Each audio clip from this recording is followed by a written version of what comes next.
qo'limda kompaktniy chiroq, kop chiroq deyiladi, kop light deyiladi. Xo'sh, bu chirog'imiz Steampunk kompaniyasidan, brendidan ZGR-L Saxon deb nomlangan chiroq. Buni men olganimga o'tgan yili, o'sha 2025-yil avgust oylarida oldim va o'sha avgust oyidan beri mana shu chiroqni deyarli 6 oydan beri ishlatyapman. Bu videoda sizlarga ushbu chiroq haqida o'zimda to'liq fikrimni, ma'lumotlarni berib o'taman. Bu funksiyalari haqida sizlarga to'liq o'sha video obzor qilib beraman.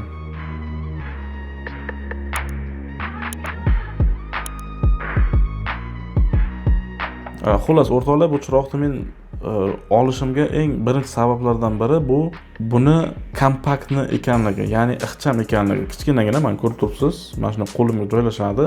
Agar mana bu reflektorni yechsak, mana bu gashogini, bir xil gashog deydi, bir xil reflektor deydi mana bu narsani. O'zi nomi reflektor. Xullas, buni yechsak, mana ko'rishingiz mumkin, yana ham kichkinagina, kompaktnigina chiroq bo'ladi-da. Bu narsa meni sumkamga, mana shu o'zimda foto ryukzagimga bemalol joylashadi. Uncha ko'p joy olmaydi. Shuni solib qo'yaman. Bunisini ham o'sha reflektor bilan birga qo'yganimda unday ko'p joyni egallamaydi. Mana shunday chapqa qilib qo'yib qo'yaman.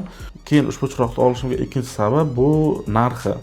Hozirgi kunda bu chiroq $55 sotilyapti. Buni men mana shu kanalimiz har doimgi hozir doimiy hamkori Batareyka Shop do'konidan oldim. Sizga ham agar mana shu chiroqlardan kerak bo'lsa, marhamat o'sha Batareyka Shop do'koniga murojaat qilishingiz mumkin. Ularda nafaqat bunaqangi chiroqlar, balkim o'sha foto, video sohasiga doir bo'lgan barcha o'sha aksessuarlar, kerakli narsalarni o'sha Batareyka Shop do'konidan xarid qilishingiz mumkin. Hozirgi kunda ham mana shu chirog'imiz $55 sotilyapti. Xo'p, endi mana shu $55 ga siz nima olasiz? Chiroqni o'zi, mana shu chiroqni o'zi, keyin komplektida mana shu reflektor keladi, mana bunaqangi. Xullas, keyin yana komplektida mana bunaqangi rezina bo'ladi. Mana shunday yuziga qoplanadi. Bu narsa yorug'likni sal yumshoqroq qilib beradi-da. Masalan, buni olib tashlasangiz, o'zidan kelayotgan yorug'lik qattiq chiqadi, misol uchun jostkay svet beradi-da. Buni qo'ysangiz, o'sha svetni yumshoqroq qilib, mayinroq qilib ko'rsatib beradi. Xullas, mana shunaqangi narsa chiqadi. Keyin bu nomini kommentariyaga yozib qoldiring, meni hozir to'g'risi esimga kelmayapti nomi. Keyin komplektida quvvatlagich bo'ladi. Quvvatlagich o'sha 220 ni 12 volt qilib beradigan quvvatlagich. Buni mana shu orqa tomonida o'sha quvvatlagich ulanadigan joyi bor. Xullas, komplektida mana shunaqangi narsalar bo'ladi. Keyin siz bu chiroqqa o'zingiz alohida yana qo'shimcha nasatkalari bor. Mana shu joyga qo'yiladigan boshqa nasatkalari ham bor. Bu misol uchun men shu yerga rasmini ko'rsatib o'taman. O'sha svetni har xil tarafga yo'naltiradigan bunday shtorkachalar bo'ladi. Shunaqa nasatka qo'ysangiz bo'ladi. Keyin buni spotlight sifatida ishlatish uchun ham o'zini maxsus nasatkalari bo'ladi, lekin uni siz alohida olishingiz kerak, alohida sotib olasiz. Uni AliExpress'dan zakaz qilsangiz bo'ladi. O'sha Batareyka Shop do'konida so'rab ko'ring, balkim ularda bo'lishi mumkin. Shu yerda o'rtoqlar, qisqacha reklama. Meni Telegram kanalim bor. U yerda har doim foto, video va video montaj sohasiga doir bo'lgan postlar qoldirib boraman, foydali ma'lumotlar chiqarib boraman. Albatta, sizga shu ma'lumotlar qiziq bo'lsa, marhamat meni o'sha Telegram kanalimga o'tib obuna bo'lib qo'yishingiz mumkin. E'tibor uchun rahmat. Endi o'rtoqlar, buni sizga hozir ishlatib ko'rsataman, qanday qilib ishlatish kerakligini. Mana bu yerda o'chirib yoqish tugmasi bor. Mana shuni yoqamiz va mana bu chap tarafdagi buragichini aylantirishimiz kerak. Mana aylantirsak, mana bu ko'rsatkich 15 ga yetganda yonadi. Mana. Hoppa, 15 ga yetdi, mana yondi. Hozir bu yerda ko'rishingiz mumkin. Mana bu ekranchada Kelvin sozlamalari bor. Mana 2800. Mana bu o'ng tarafdagi buragich bilan Kelvinni to'g'rilasangiz bo'ladi. Hozir bu yerda 2800 Kelvin turibdi. Buni bu yoqqa burasak 7000, mana 7500 Kelvingacha ko'tariladi. Fonda ko'rishingiz mumkin qanaqa yorug'lik berayotganligini. 20% kuchda 7500 Kelvinda mana shunaqangi yorug'lik beryapti. Buni sariq qilamiz hozir. 2800 ga tushiraman.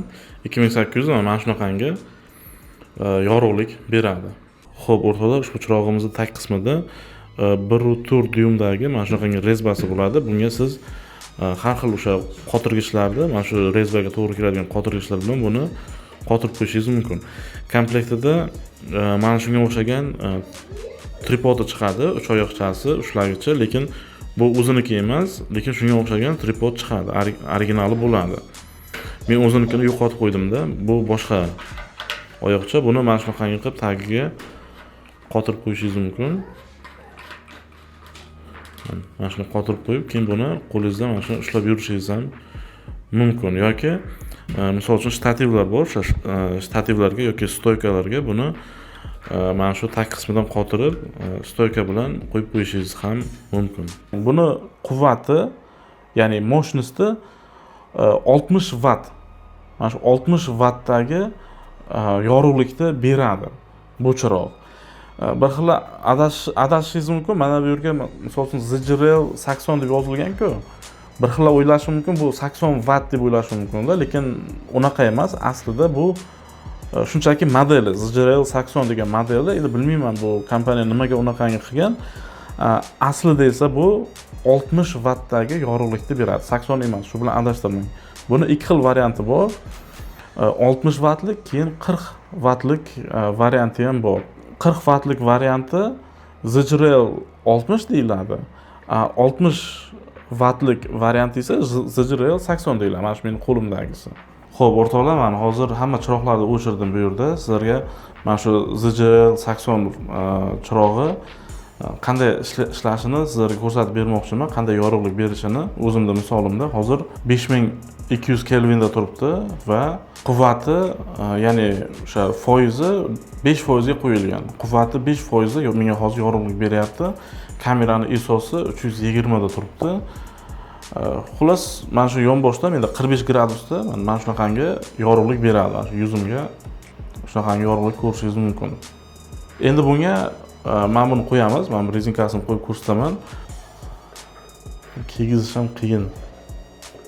Xo'p, xullas men hozir o'sha рассеивателni qo'ydim, lekin ko'rishingiz mumkin, kadr yana ham qorong'u bo'ldi, chunki bu рассеиватель qo'yilgandan keyin o'sha yorug'likning ma'lum bir qismini yeb yuboradi. Hozir endi buning uchun bizlar ekspozitsiyani to'g'rilashimiz uchun chiroqni kuchini ko'paytirishimiz kerak. Hozir mощностini ko'taraman. Mana endi hozir o'sha рассеиватель bilan ishlayapti va chiroqni kuchini 70% gacha ko'tardim. 70% da mana shunaqangi yorug'lik beradi. Buni yonboshroqqa o'tkazib ko'rsataman, sal yaqinroqqa. To'g'ridan berishimiz mumkin.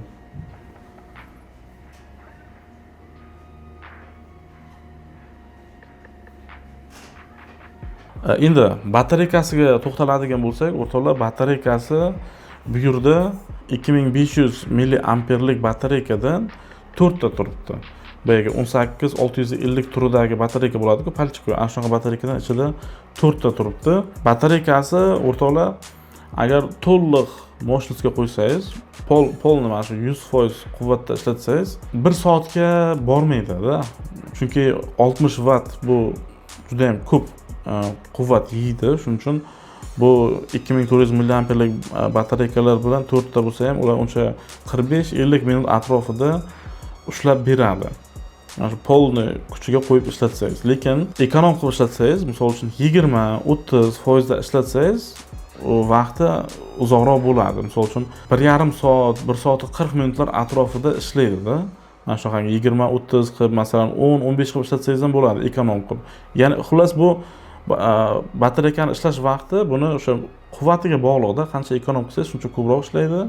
Lekin bu yerda Type C quvvatlagich joyi bor. Agar sizda power bankingiz bo'lsa, misol uchun power bank bilan o'sha bo'sh turgan vaqtda zaryadka qilib buni olib yursangiz bo'ladi. Hozir o'rtoqlar, men qo'shimcha chiroqlarni o'chirdim va sizlarga buni ko'rsatib bermoqchiman, qanday yorug'lik berishini. Men faqat o'zi yorug'lik tarqatganda mana shunaqangi yorug'lik beradi. Bu hozir mana 38 kuchda turibdi, mощности 38% da turibdi. 2800 kelvinda mana shunaqangi svet beradi. Agar reflektor olib tashlasak, mana bu reflektorni olib tashlasak, svetni ko'rishingiz mumkin, yoyib yuboradi. Har tomonga bu yorug'lik tarqalib ketadi. Buni qo'ysak, reflektorni qo'yganimizda mana shunaqangi svetni, yorug'likni bir joyga jamlab beradi. Hozir o'rtoqlar, men chiroqni mana bu stoykaga qo'ydim. Mana shu orqa tarafdan mana shu tarafimga beryapti yorug'likni. Shunday qilib ishlatsangiz ham bo'ladi.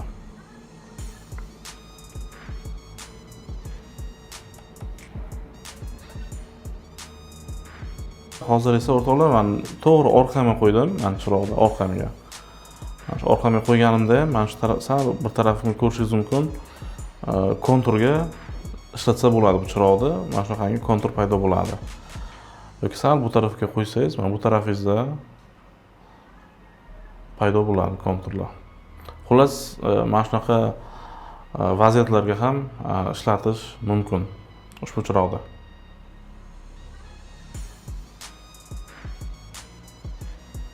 Keyin bu yerda ko'rishingiz mumkin, mana bu DC degani bu 12 volt bilan bu yerda zaryadga qilishingiz mumkin, quvvatlashingiz mumkin. Keyin Type-C porti bor. Mana shu Type-C orqali ham quvvatlasangiz bo'ladi. Bu tekda effektlari bor. Mana bu o'ng tarafdagi knopkani bossangiz ustiga bossangiz har xil effektlar bo'ladi. Mana shunaqangi yonib o'tishi mumkin. Agar men sal astroq kelvini sal astroq o'tishi mumkin. Mana bunaqangi o'chib yonishi mumkin. Xullas shunaqangi effektlari bor. Agar bu effektlardan chiqib ketaman desangiz, shunchaki mana shu buragichga yana bunday bitta burasangiz, o'zi joyiga tushadi. Effektlar yoqmoqchi bo'lsangiz, mana shu o'ng tarafdagi tugmasini yana bitta bosasiz, o'sha effektlarga kiradi. Endi minus taraflari haqida gapiradigan bo'lsak, o'rtoqlar, bu yerda men kamchiligini ko'rmadim. Bitta kamchiligi bu ichida ventilyator bor buni, kulleri bor, sovutib turadi. Chunki mana bu yerda radiatori bor. Agar sovutmasa bu qizib ketishi mumkin. 60 watt bilasiz, yaxshigina issiqlik beradi va issiq paytlari, issiq sharoitlarda bu chiroq qizib ketib kuyib qolishi mumkin. Shuning uchun bunga albatta ichiga ventilyator, kuller qo'yilgan. Kuller uni sovutib turadi va mana shu kullerda ishlaydigan unda ozroq ovoz chiqadi. Men yoqdim, kuller уже yoqqan paytda shuna birdan ishlashni boshlaydi. Hozir men mikrofonga yaqinlashtirib olib kelaman, eshitib ko'rishingiz mumkin ovozini. Men